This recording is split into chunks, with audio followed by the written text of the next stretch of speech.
Gimana kabar kalian hari ini? Semoga selalu semangat ya. Nah, kalau kalian lagi nonton video ini, kemungkinan besar kalian lagi ngerasa, dah kok aku kayaknya miskin banget ya? Duitku kok rasanya nggak ada. Hayo, ngaku. Siapa yang sering ngalamin perasaan kayak gini? Pernah nggak sih kamu ngerasa dompet kosong melompong, saldo rekening manipis, terus langsung mikir, waduh, gimana nih masa depan finansialku? Tapi tunggu dulu teman-teman. Apakah kamu pernah benar-benar berhenti sejenak dan bertanya pada diri sendiri, aku yakin udah tahu total uangku hari ini, sampai rupiah terakhir, bukan cuma uang yang ada di dompet ya, tapi juga yang di rekening di e-wallet, bahkan uang receh yang nyempil di laci kamar, di tas kecil yang udah lama nggak dipakai, di jaket musim lalu yang mungkin kamu lupa cek kantongnya. Dan bukan cuma uang yang kamu punya, tapi juga uang yang kamu pinjam dari orang.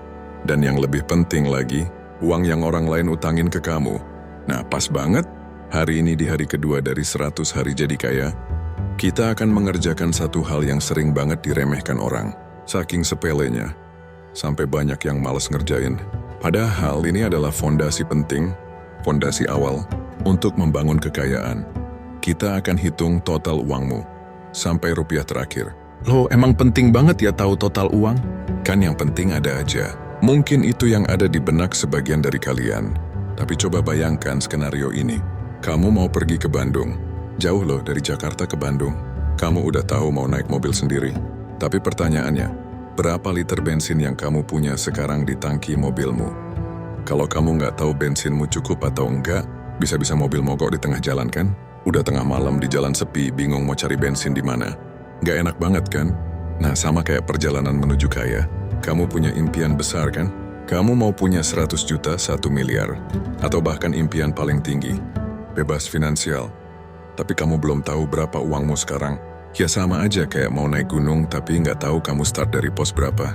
Kamu udah bawa carrier, sepatu trekking udah oke, tapi nggak tahu titik awal pendakiannya. Gimana mau sampai puncak kalau nggak tahu startnya dari mana? Makanya tugas kita hari ini adalah mencari titik start, titik nol. Posisi keuanganmu hari ini. Ini bukan cuma soal berapa banyak uang yang kamu punya, tapi soal kesadaran finansial. Kamu nggak bisa merencanakan perjalanan kalau kamu nggak tahu posisi kamu saat ini. Dan ini berlaku di semua aspek kehidupan, termasuk keuangan. Apa saja yang harus kamu hitung? Banyak orang mikir uang itu cuma yang ada di dompet atau rekening utama mereka. Padahal, uangmu itu tersebar di banyak tempat loh. Bahkan kadang, kamu nggak sadar kamu lebih kaya dari yang kamu kira. Coba deh aku kasih tahu apa aja yang harus kamu hitung. Uang tunai fisik. Ini yang paling gampang terlihat. Di dompetmu ada berapa? Cek saku jaket yang kamu pakai kemarin. Laci rumah yang jarang kamu buka. Celengan anakmu. Atau bahkan di dashboard motor atau mobil yang sering kamu pakai. Jangan malu hitung receh. Uang 500 rupiah pun tetap uang. Dan kalau dikumpulin, bisa jadi banyak banget loh. Di era digital sekarang siapa sih yang nggak punya e-wallet? GoPay, OVO, Dana, ShopeePay, Link Aja, dan semacamnya. Cek semua satu persatu. Jangan sampai ada saldo yang ngendon di sana dan kamu lupa. Itu uang kamu loh. Nah ini penting banget. Semua rekening bank yang kamu punya, aktif maupun yang udah lama nggak kamu pakai, jangan-jangan ada saldo kecil yang tertinggal di rekening bank yang udah kamu anggap nganggur itu. Jangan lupa juga sama tabungan digital, seperti Jago, Line Bank, atau C-Bank. Mereka juga hitungannya uangmu. Ini nih yang kadang sering terlewat. Kamu punya saldo kripto? Punya koin di aplikasi game yang bisa dikonvert jadi uang? Atau koin di marketplace yang bisa dipakai belanja? Catat nominalnya. Kalau bisa diuangkan, itu termasuk aset kamu. Nah, sini kebalikannya. Kalau yang tadi itu uang masuk, ini adalah uang keluar. Utang itu bikin total kekayaanmu berkurang.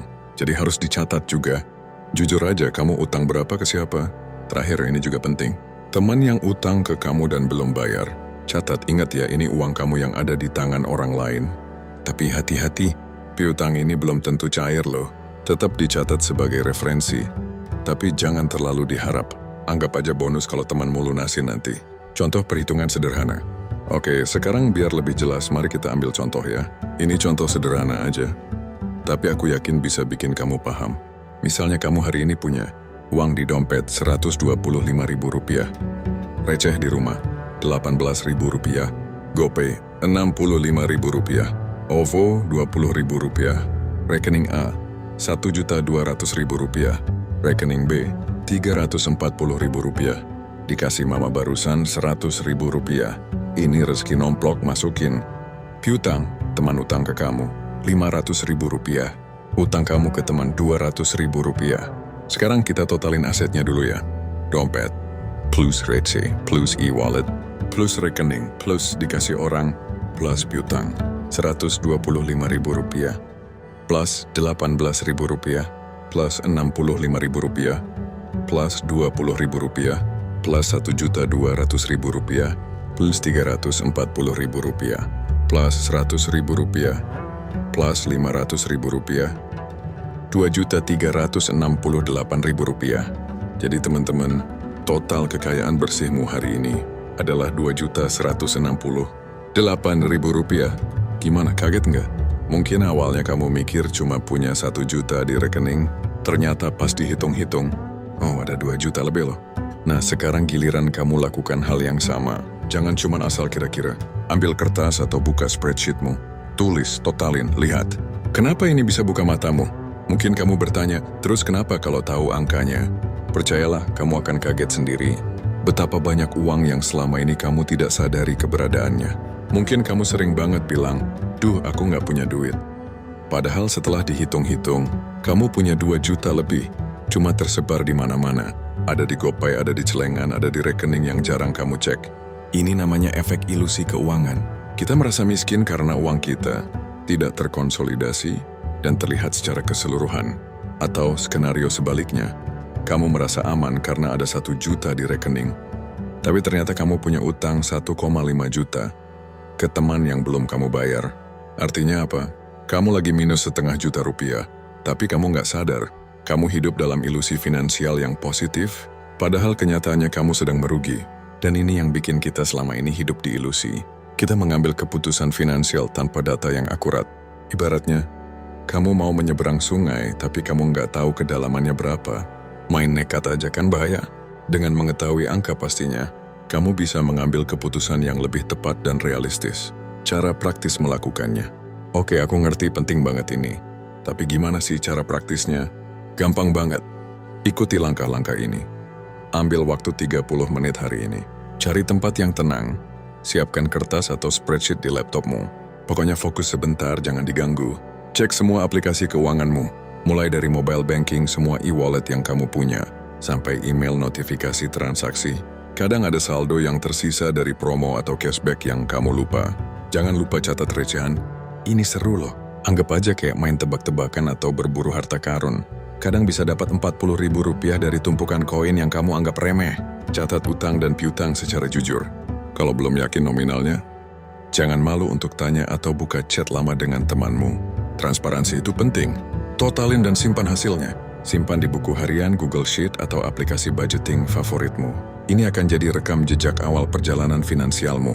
Nah, setelah kamu tahu total uangmu hari ini, apa yang bisa kamu pelajari dari angka ini? Banyak banget, teman-teman. Pertama, kamu akan bisa menyusun target keuangan yang realistis. Kalau kamu tahu, startmu dari 2 juta rupiah, kamu nggak akan tiba-tiba pasang target 100 juta rupiah besok, tapi kamu bisa menyusun strategi yang lebih masuk akal. Kedua, kamu jadi tahu apakah kamu sehat secara finansial atau justru sedang minus. Ini penting untuk perencanaan ke depan. Ketiga, kamu bisa mulai menyusun strategi. Kalau sekarang ada 2 juta rupiah, gimana caranya biar bulan depan jadi 3 juta rupiah? Ini jadi challenge yang memotivasi. Dan yang paling keren, ini akan bantu kamu membandingkan progres tiap minggu atau tiap bulan. Misalnya hari kedua kamu punya 2,1 juta rupiah. Hari ke-30 nanti kamu punya 3,2 juta rupiah. Artinya kamu udah naik 1,1 juta rupiah. Dan itu adalah growth yang sangat bagus loh. Kamu bisa lihat perjalananmu secara nyata. Ingat ya, kayak itu bukan tentang punya banyak uang sekaligus.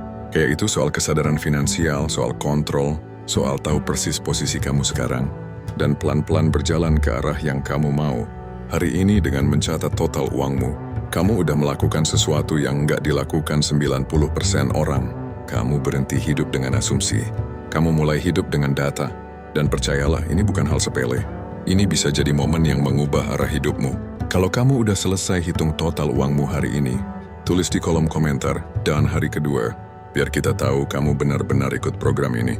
Dan jadi bagian dari komunitas yang mau kaya bareng-bareng. Dan jangan lupa, Like video ini kalau kamu merasa tercerahkan dan dapat manfaat dari pembahasan kita hari ini. Juga subscribe ke channel ini supaya kamu nggak ketinggalan hari ketiga besok, karena besok kita akan bahas topik yang nggak kalah penting, buat target 100 hari. Penasaran kan? Sampai jumpa di video berikutnya ya teman-teman. Ingat, kaya itu kebiasaan. Dan hari ini kamu baru saja selangkah lebih dekat ke sana. Tetap semangat dan sampai jumpa.